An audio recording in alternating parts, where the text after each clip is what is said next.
In the last video, we talked about why $20,000 is the mathematical tipping point for wealth.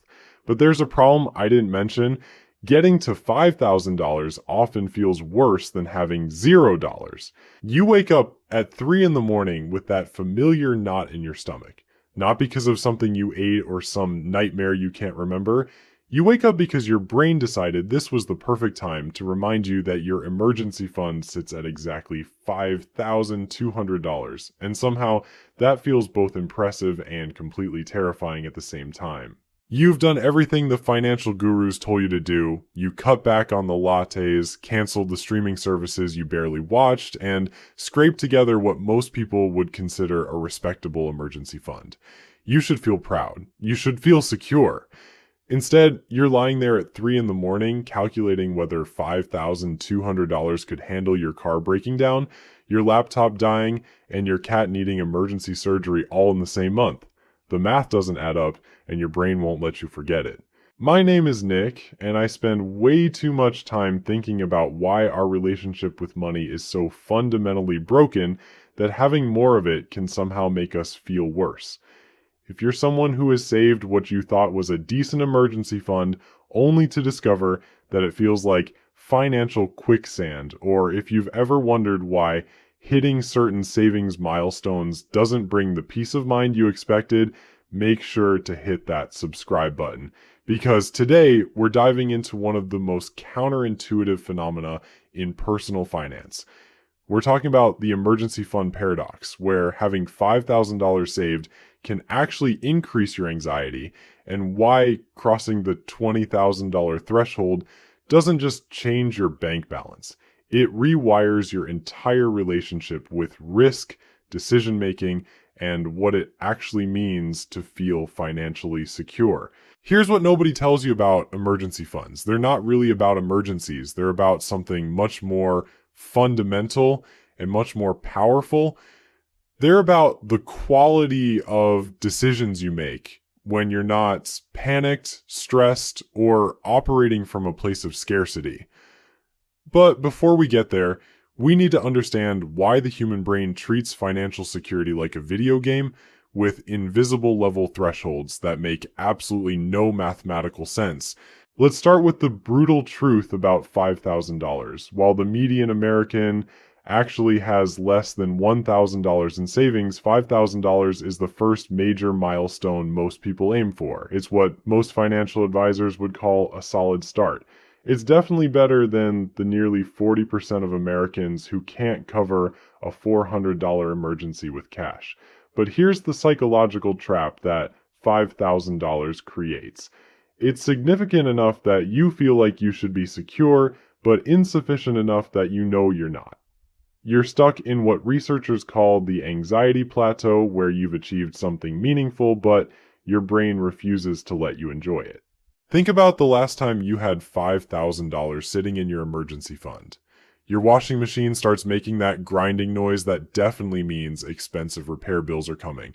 Your brain doesn't think, great, I have an emergency fund for exactly this situation. Instead, it thinks, if this washing machine repair costs $800 and then my car needs new tires next month and then literally anything else goes wrong, I'm completely screwed. So the $5,000 doesn't feel like protection, it feels like a countdown timer. This happens because of something called loss aversion. Psychologically, we feel losses twice as intensely as we feel equivalent gains. When you have $5,000 saved, your brain becomes hyper-vigilant about all the ways that money could disappear. You're not thinking about the security it provides, you're obsessing over every potential threat to that security. It's like having a small campfire in a windstorm. Sure, you have light and warmth, but you're constantly worried about the next gust that could blow it out. The mathematics of $5,000 emergency funds look reasonable on paper. The average cost of common repairs falls well within this range. A typical appliance repair runs between $200 and $400. Most car repairs average $800. Even a minor medical emergency might only cost a few $100s. So mathematically, $5,000 should handle the majority of financial surprises you'll encounter. But Here's where human psychology and mathematical logic part ways completely. Your brain doesn't think in averages, it thinks in catastrophes. When you have $5,000 saved, you don't feel prepared for average emergencies. You feel exposed to the worst case scenarios. What if your car needs a new transmission? That's $3,000 to $5,000 right there. What if your air conditioning unit dies in the middle of summer? Another $3,000 to $6,000. What if you need emergency dental work? Easily $2,000 to $4,000. Suddenly, your $5,000 emergency fund feels like pocket change in a world of expensive problems. But the real psychological damage happens when these scenarios start stacking. Your brain doesn't just worry about one emergency at a time, it worries about emergency clusters. The car repair that happens the same month as the medical bill that coincides with your laptop dying. This is where $5,000 goes from feeling inadequate to feeling almost insulting. You've worked hard to save this money, and your reward is lying awake at night doing disaster mathematics. Here's where it gets really interesting. Research from Vanguard shows that people with at least $2,000 in emergency savings report financial well-being that's 21% higher than those with no emergency savings at all. But the same research reveals that this psychological benefit plateaus quickly. Having $3,000 doesn't feel dramatically better than having $2,000. Having $4,000 doesn't feel much better than having $3,000. And having $5,000 can actually create more anxiety than having $2,000 because the stakes feel higher. This is what I call the false summit effect. You've climbed high enough to see how much further you still have to go. And the view is terrifying. When you had $1,000 saved, you knew you were vulnerable, but you also knew you were just getting started. When you have $5,000 saved, you feel like you should have arrived somewhere, but you're still fundamentally insecure. You're stuck in the psychological no man's land between broke and secure.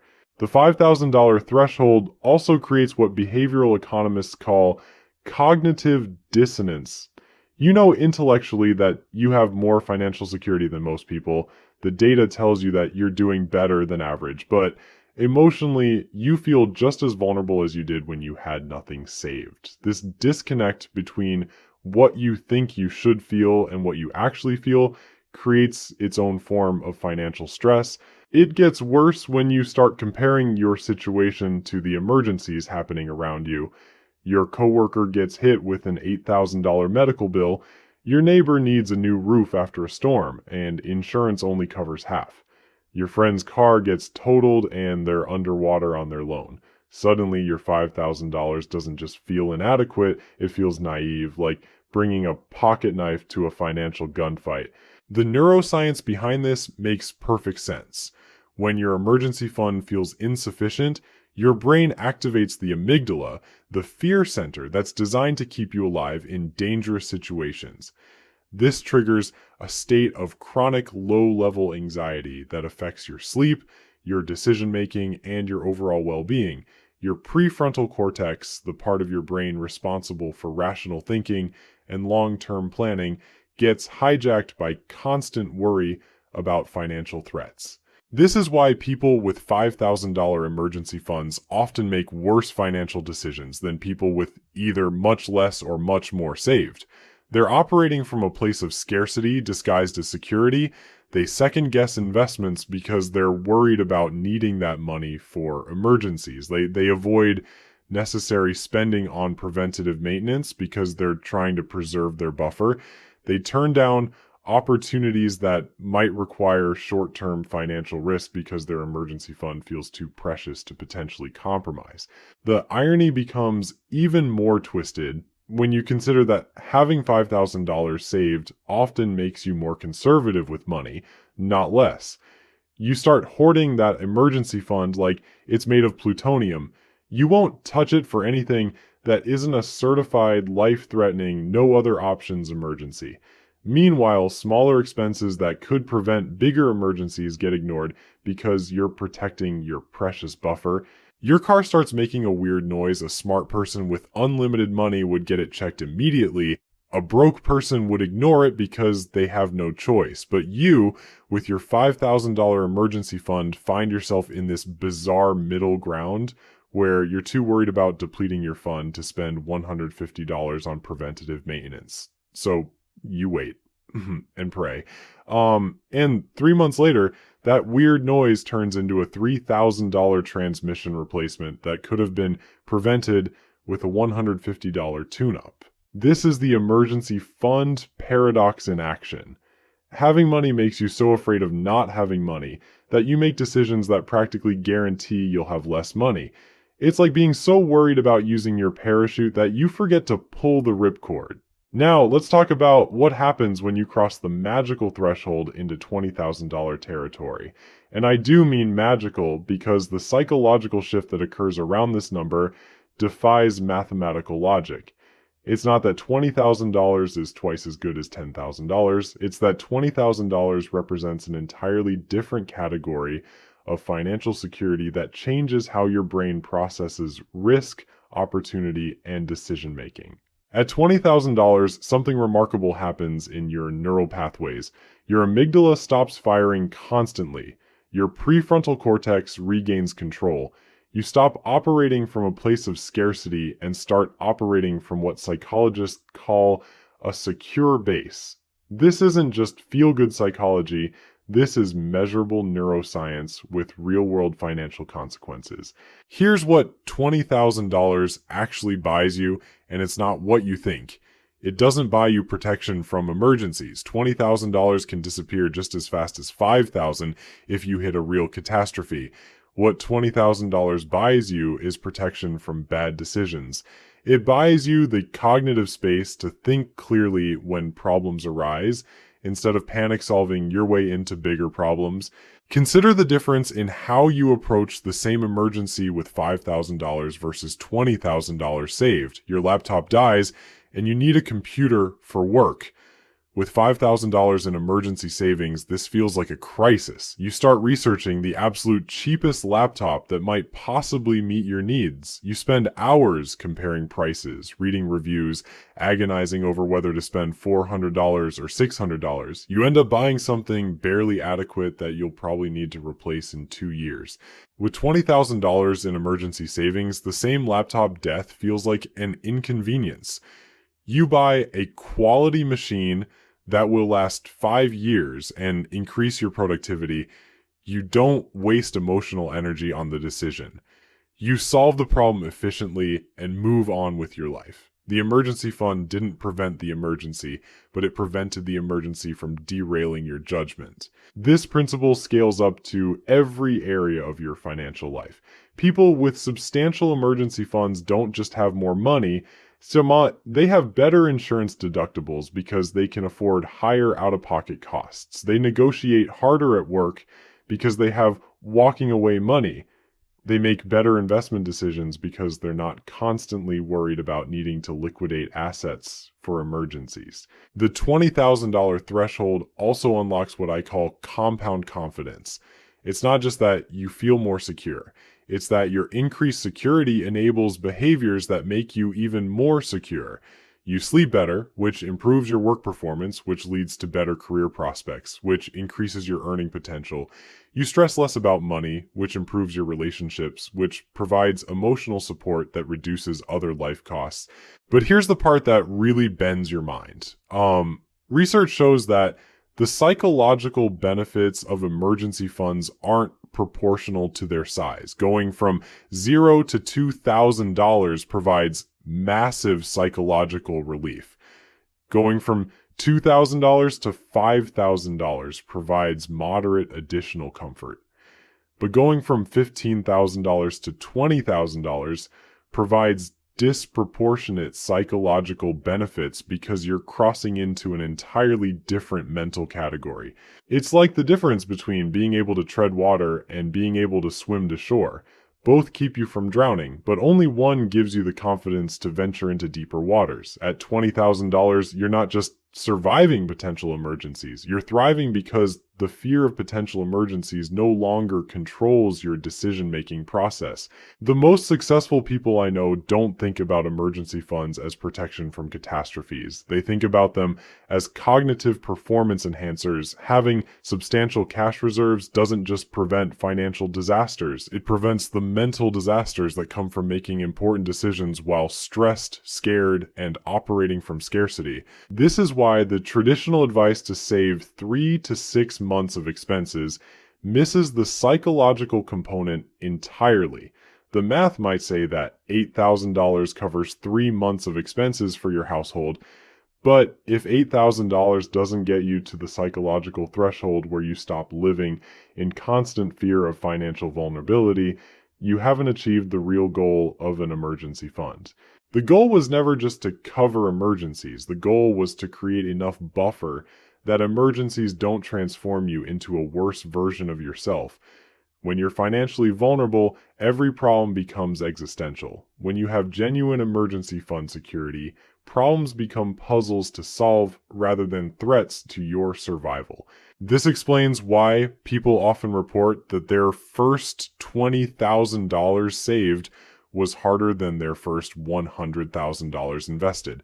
It's not because saving is harder than investing. It's because that first $20,000 is doing psychological work that money will never do again. It's buying you out of scarcity mindset and into abundance mindset. Every dollar after that is just math. Understanding this changes how you think about building your emergency fund. You're not just accumulating money, you're purchasing decision-making quality. You're buying the cognitive space to think clearly during stressful situations.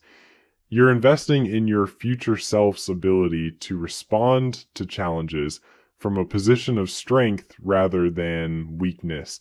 The emergency fund paradox reveals something profound about human psychology and money. We think we want financial security, but what we really want is the mental freedom that comes from not having to think about financial security. We want to reach the point where money problems become logistics problems instead of identity crises. But the plot twist nobody talks about is that once you understand this psychological machinery, you can actually hack it. You don't need to stumble blindly through the emergency fund journey like most people do, slowly accumulating money while wondering why you still feel financially naked. You can be strategic about crossing these psychological thresholds. The first hack is understanding that your emergency fund isn't competing with your other financial goals. It's enabling them. Most people think they need to choose between building an emergency fund and investing for retirement, paying off debt, or saving for a house. This is backwards thinking. Your emergency fund is what makes all your other financial decisions possible without panic. When you don't have that buffer, every financial choice becomes a potential disaster. Should you put an extra $500 toward your student loans this month? Well, what if your car breaks down? Should you contribute more to your retirement account? But what if you need that money for emergencies? Without adequate reserves, you're constantly hedging your bets and making suboptimal decisions across your entire financial life. This is why financial advisors who tell you to pay off debt before building your emergency fund are technically correct, but psychologically wrong. Sure, mathematically it makes sense to pay off credit card debt at 18% interest before saving money that earns 2% in a savings account. But humans don't operate on pure mathematics. They operate on fear, uncertainty, and the need for control. A person trying to pay off debt without an emergency fund is like someone trying to lose weight while starving. The scarcity creates such intense psychological pressure that they end up making worse decisions than if they had just maintained some buffer. They skip the debt payment to save for emergencies. They tap the emergency fund to make debt payments. They create a psychological tug of war that sabotages both goals. The smarter approach is to build your buffer first, even if it's not mathematically optimal. Get to that $20,000 threshold where your brain can think clearly, then attack your debt with the full force of someone who isn't constantly worried about financial survival. You'll pay it off faster because you'll be more consistent, more focused, and less likely to make panic decisions that derail your progress. The second hack is recognizing that emergency fund building isn't about discipline, it's about architecture. Most people try to build their emergency fund through willpower, cutting expenses, and hoping they'll have money left over at the end of the month. This approach works about as well as trying to lose weight by relying on willpower not to eat cookies. Instead, you need to architect your emergency fund building into your financial system. Automate transfers so the money disappears before you can spend it. Use high-yield savings accounts in different banks so accessing the money requires intentional steps. Create friction between you and your emergency fund so you can't accidentally spend it on things that feel urgent but aren't actually emergencies. The most effective emergency fund builders treat saving like a bill. They don't save what's left over, they save first and spend what's left over. This isn't just good financial advice, it's psychological protection. When saving is automatic, you don't have to make the decision to save every month. You just have to make the decision once to set up the system. But here's where most people mess this up. They set up the automation and then constantly override it. Their car needs new tires, so they skip the automatic transfer. Their friend's wedding is next month, so they redirect the emergency fund contribution to their vacation fund. They treat their automated savings like a suggestion rather than a commitment. The people who successfully build substantial emergency funds understand that automation only works if you actually let it work. They create enough margin in their budget that they can handle normal fluctuations without touching their emergency fund contributions. They accept that some months will be tighter than others, but they never sacrifice long-term security for short-term convenience. The third hack is the most counterintuitive one. You need to spend your emergency fund to build your emergency fund. This sounds completely backwards, but it's actually the key to understanding what money is really for. Money isn't meant to be hoarded. It's meant to be used strategically to improve your life and increase your future earning potential. Think about it this way. You have $5,000 saved and your laptop starts glitching. You could buy a cheap replacement for $400 and preserve most of your emergency fund. Or you could spend $1,500 on a quality laptop that will last 5 years and significantly improve your productivity. Most people with inadequate emergency funds choose the cheap option because they're terrified of depleting their buffer. The brutal truth is that emergency funds aren't about emergencies at all. They're about buying yourself the luxury of thinking clearly when everything goes sideways. That $20,000 threshold isn't just a number. It's your brain's price tag for peace of mind. So stop treating your emergency fund like a participation trophy and start treating it like the cognitive performance enhancer it actually is. Your future self will thank you when problems feel like puzzles instead of panic attacks.